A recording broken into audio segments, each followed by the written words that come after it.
Welcome to Baldacci on Business. This is our second show, and again, I want to thank the producers and people involved at the Community Television Network, Channel 5, for their help and support throughout the last couple of months now that we've had this program. This is our second show, and tonight we're going to focus on forming your company. The first show, as you may recall, for those of you who watched it, and again, it's online on our Facebook page, Baldacci on Business, as well as the archives at Community Television Network, channel5.com. Our first show dealt with, basically geared to people who are interested in starting their own business and those who are in business that want to go to the next level. Just some concepts in terms of lessons learned from a consultant that we brought to the table, as well as a real live business person. And I thought it was a terrific show, and I learned a lot as well, and I hope you did as well, for those of you who watched.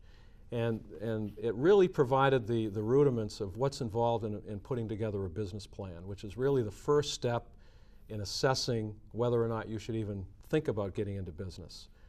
And tonight, we're taking the next step. And the next step is, yes, I want to buy that franchise, I want to buy that business, but how do I form it from a legal perspective? What's the best approach from a legal perspective as well as a tax perspective? And I'm very, very pleased to have with me tonight two experts in the field, an attorney and an accountant. The attorney is Peter Cary, who is on my right, and Peter is a partner with Middle Asen, a law firm here in Portland, and he's a business attorney and has a great track record and actually has worked with us on a couple of projects as well.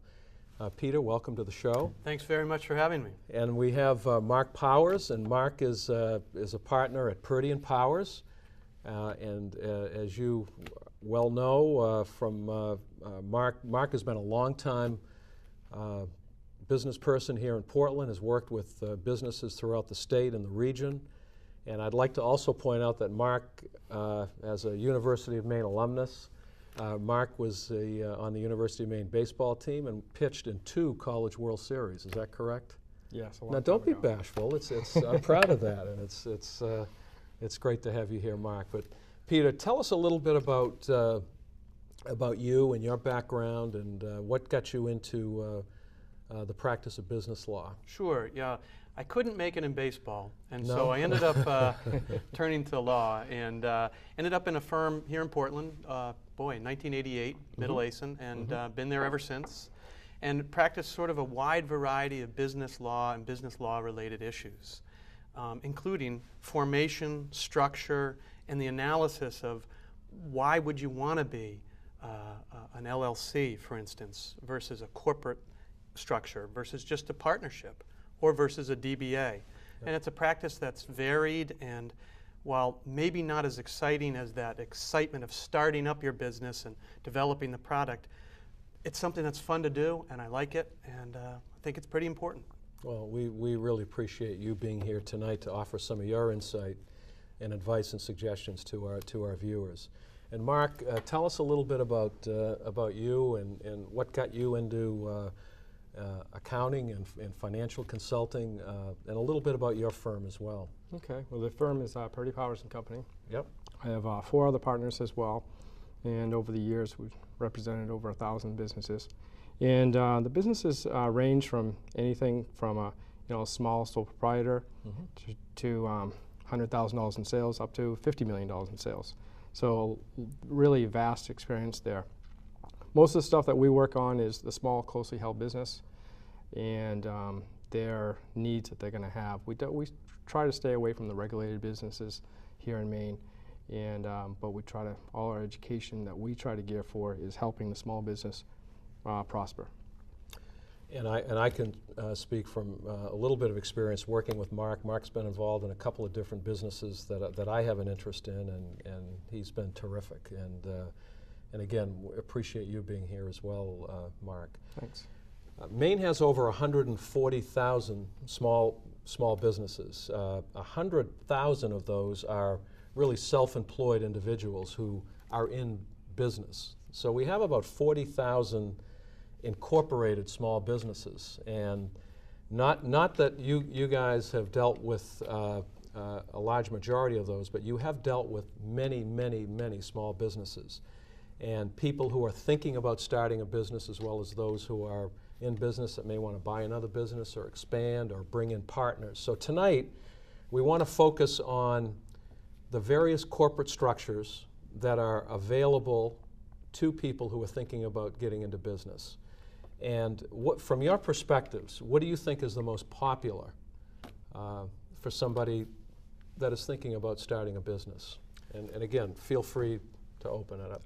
I would say the most popular choice now for people starting a business is an LLC, limited liability company, and primarily because of its flexibility. Mm-hmm.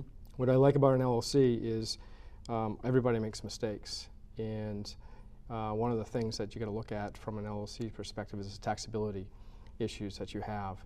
And what I found is that over the years, one of the things that I like to look at is the ladder approach. And if you're an LLC, basically there's a sole proprietor at the bottom, an LLC, and then you've got basically a partnership, taxes a partnership, and then you go to an S corporation or a C corporation. So there's quite a vast of entity structure that you can choose from. And each of those have different taxability structures. Mm-hmm. So as you go up the ladder, the nice thing about it is if you start as an LLC and you later determine you want to be an S corporation, you can actually make an election, check the box, and be taxed as an S corporation. And that's a non-taxable event as you go up the ladder. If you choose to be a C corporation and you now want to be an LLC, unfortunately, as you go down the ladder, there's tax consequences or attributes all the way down. So that's what I like about the flexibility of an LLC. Excellent. Peter? I totally agree. I mean, one of the great things about the LLC structure, and I can't remember when the state legislature passed or enacted the Limited Liability Company Act, but it has changed in the time of my practice, where the most common business structure that I was doing were small corporations, to now almost everything's an LLC. In fact, it's rare that I have someone who comes in and we create a corporation. Mm-hmm. And one of the reasons is I turn to an expert like Marc to help on the tax implication side of things.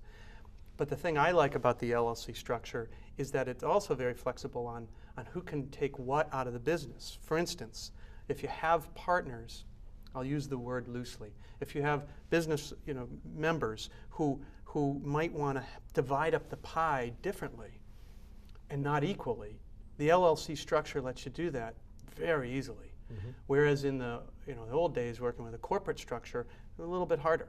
So the LLC structure by far is the most common one we deal with. Mm-hmm.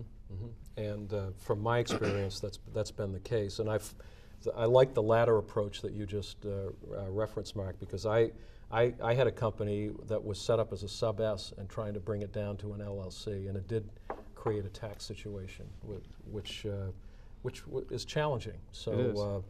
So from your perspective, again, the most popular choice is the LLC. If it's just one person or one individual that's going to be involved in the business, does an LLC make sense, or would you recommend another option? Peter? Want me to start off with this one? Yeah, you start off with that one. Okay. When someone comes to see me, one of the things I try to figure out is it worthwhile for them to even spend money on a lawyer to create a structure?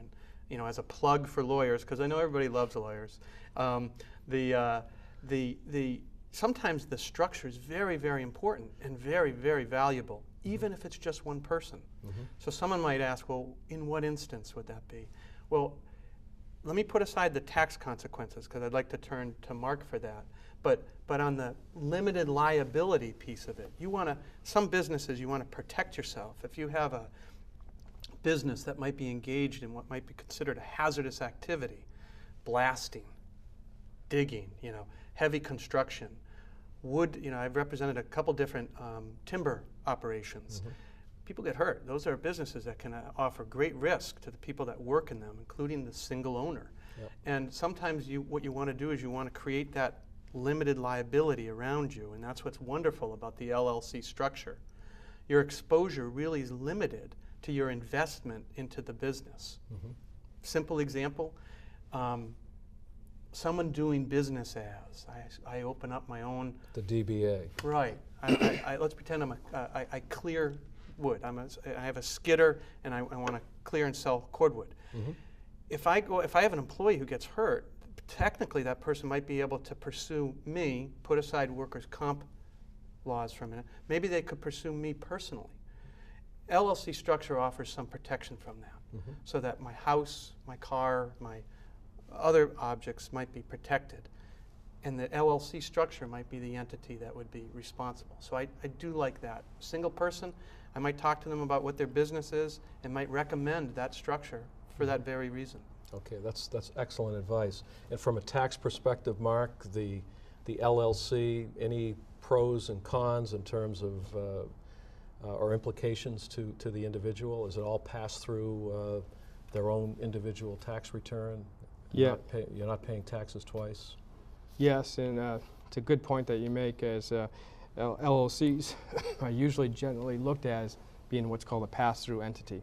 Yep. In where the entity itself does not pay the tax, the income and expenses are actually passed through to the individual, reported on the individual returns, and paid at the individual level. But as I was saying before, the nice thing about the flexibility of an LLC is if you later choose that you want to be an S corporation, you're still not, by the state rules, you're still an LLC, but you can actually be taxed as an S corporation, or you can be taxed as a C corporation. So that's what I really like about an LLC, is the flexibility that we have in the future. What I like about LLCs as well is that what we really need to figure out, even as an individual, what his or her obligations or opportunities are. And there's debt obligations that exist, and there's protection mechanisms that we put in for the debt obligations sometimes as well. So there's a lot of things. You look at the business, you got to look at, hopefully they go into business to make a profit, but every once in a while they actually do lose money. And so you want to think about the chances of them losing money, and if they do lose money, how is that going to be taxed, or how is that going to be a tax savings to them because they're making an investment.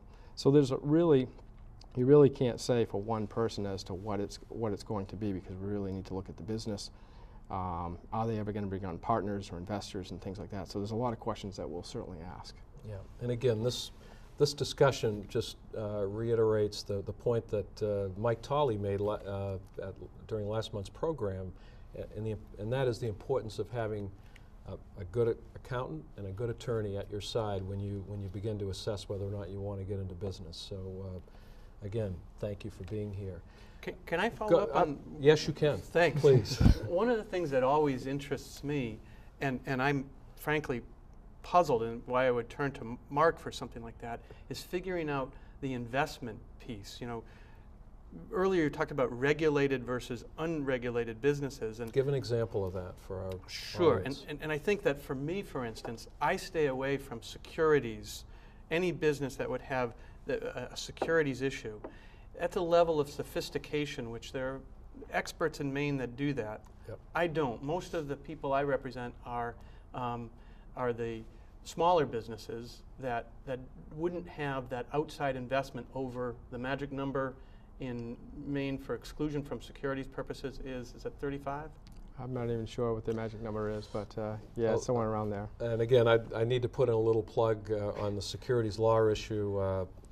Next month, Chris Howard from Pierce Atwood, who runs the business practice program, will be our guest when we talk about raising money or investments involved in a business and securing financing and that type of thing. So Chris will be one of our guests, and he's done a lot of private placements and investment structures as well. So at a very high level, you know, I've seen some stuff, Chris. And so the nice thing about the LLC structure, if I understand it correctly from a tax point of view too, is that you could have a situation where I might have come in the business and not have much money, but worked very hard to build it up to a certain point. And then, Bob, you might have joined, and you're coming in more as the finance piece of it. And yet we might be able to figure out through the LLC structure to share equally in the profits. Isn't that right? Correct. Certainly, and if you want to be taxed as a partnership in the LLC structure, and that's the nice thing. But what I like to think about as a LLC, generally their taxes, if it's a dual member, more than one member, is taxed as a partnership. A single member LLC is taxed as a sole proprietorship, both being pass-throughs. But if you're a partnership, the way to think about it is that you and I become partners. I may bring the finances, you may be more educated than me and bring the basically the intellectual capital. Intellectual capital, yeah. And so we may split things 50-50. And later on, if things don't work, and since then you've contributed other capital, the nice thing about an LLC is that at the end of the day, you can kind of take your stuff and walk away. Right. And I can take my stuff and walk away.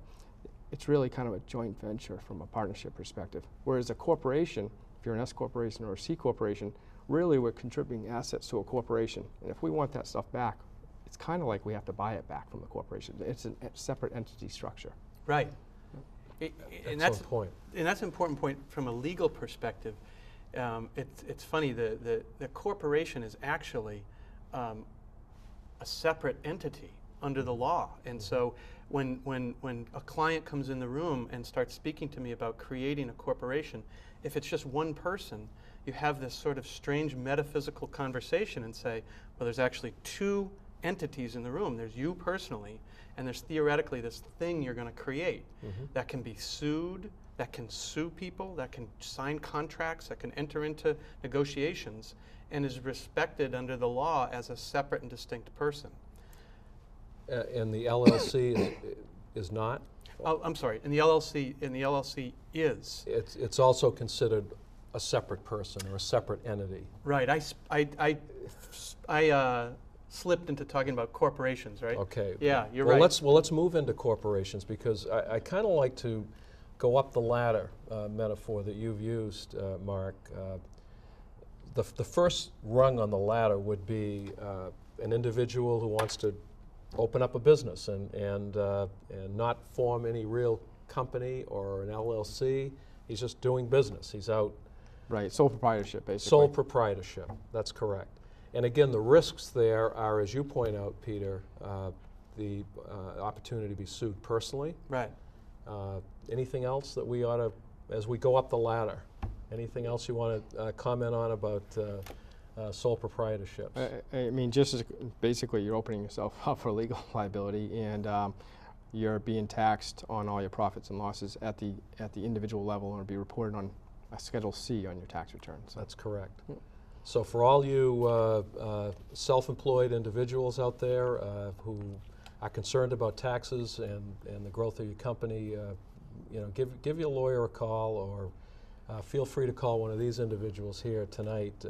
I do have an interesting information that I was just attending a conference, actually. Go right ahead. And it's about IRS audits. And the sole proprietorships, if you had the same revenue for a sole proprietorship that maybe has $800,000 in revenue, yep, and you had an LLC or an S corp, an entity structure that files a separate tax return, it's 3 times more likely that you'll be audited in an LLC, in a sole proprietorship structure. Really? Yes. Interesting. Yeah. So again, I think that's important information to provide to the public. If you have a sole proprietorship that has been reporting X $100,000 a year, and you also have an LLC, or a corporation, yeah, that has been reporting the same $800,000. So let's say we had a sole proprietorship that was reporting $800,000, and we had an S corporation that was reporting $800,000. The IRS basically has this idea that if you're a corporation, so if you've got more structure in place, versus sole proprietors are a little bit more loose. And there, for that reason, there's a 3 times chance. So that's a red flag. Yeah. Huge red flag. So the next rung on the ladder would be the LLC. Correct. And we've talked at length about the LLC. The third rung would be a sub S. Sub S, S corporation. All right. Let's talk a little bit about that, because I've been involved in a number of sub S corporations. mostly prior to the LLC becoming an entity that you could actually form here in Maine. But what's your experience been with Sub-S, and why that might make sense for some businesses from a tax and legal perspective? From a legal perspective, I guess the only reason that I can think of is that the corporate law has such a long history of established case about disputes, assets, liabilities, everything, that because of that historical basis of corporations existing as a separate structure, which I think dates back to England trying to create business opportunities for dangerous business as the Industrial Revolution moved on. Mm-hmm. And so what they wanted to do is create investment opportunities where people would be limited in their exposure to their liability. So that corporate structure is something that historically has been around.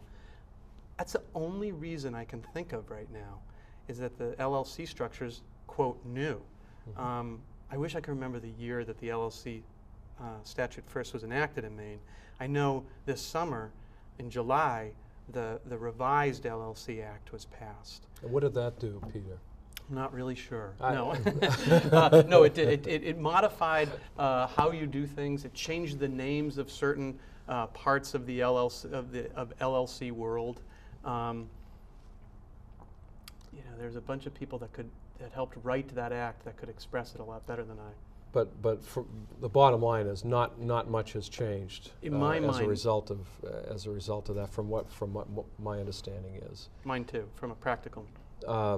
And as you, again, moving along, trying to assess these different legal formations and the tax implications, we've got partnerships, Yes. limited partnerships, general partnerships. Where do you see those working, and where would they be appropriate? Sure. From a legal perspective, I very rarely deal with limited liability partnerships, LLPs. I hardly ever. Mm-hmm. Regular old partnership is an older structure, older than corporate structures. Mm-hmm. And so even now you'll have people come in saying, I have a partnership with somebody. And I usually give a little bit of a lecture about how maybe they ought to think about creating it as an LLC and moving it. And I know we keep defaulting back there. Okay. But part of the reason we do is because it's such a flexible structure. Yeah.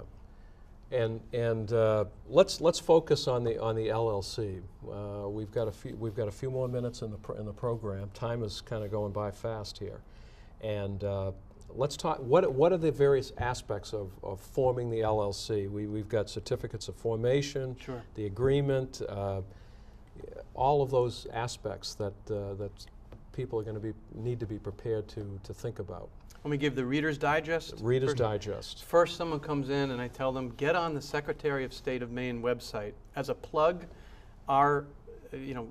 we have a great Secretary of State website. We do. And it's been great for a number of years. Yep. And there's a good number of information, a good variety of information you can get there. You can go search on the Secretary of State website for a name. Mm-hmm. So go find a name that no one's taken. If you want to be really careful, go look at the USPTO website. Mm-hmm. I think it's uspto.org. Yep. Find a name you like. Then get back on the Maine Secretary of State website. And if you're going to create an LLC and you're not going to use a lawyer, it's dangerous. Good luck. File articles of, certificate of formation Right. is the new name of the Mm-hmm. of what you file to get it going. It's kind of like the spark that creates your entity. Mm-hmm. Simple form, very easy to fill out. You file that, you file it with a filing fee, and boom, your entity's created. Correct. Now, that's only the start. If you want to have this protection that we've been talking about, you should go the extra couple steps. You should create an LLC agreement. It used to be called an operating agreement. Have this agreement created. And that talks about the relationships between the people who are owners or members of this group. Mm-hmm. Put that together, have another document, sometimes called a unanimous consent of the members, that authorizes you to file the LLC, adopt the agreement, and there's your entity. Yep. Each year, all you have to do from a legal point of view is file an annual report with the Maine Secretary of State. But then you need to turn to Marc, because there's lots of other things that are probably extremely important at that point. We have a couple of more minutes left, Mark.